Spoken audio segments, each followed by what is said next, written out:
nos liquides contiennent l'ensemble des minéraux, oligo-éléments du tableau des éléments. Ça, c'est un fait avéré. Les premiers éléments présents dans notre organisme vont être des électrolytes, ils vont être mesurables et traçables.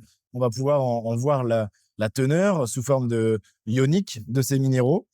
Et puis ensuite, ce sera ce qu'on appelle les éléments traces, qui ne sont pas mesurables ou difficilement mesurables, mais qui sont indispensables au fonctionnement enzymatique de notre corps et qui jouent dans beaucoup de mécanismes de notre organisme.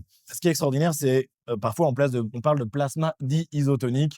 Isotonique, iso veut dire égal, égal entre finalement un milieu et un autre.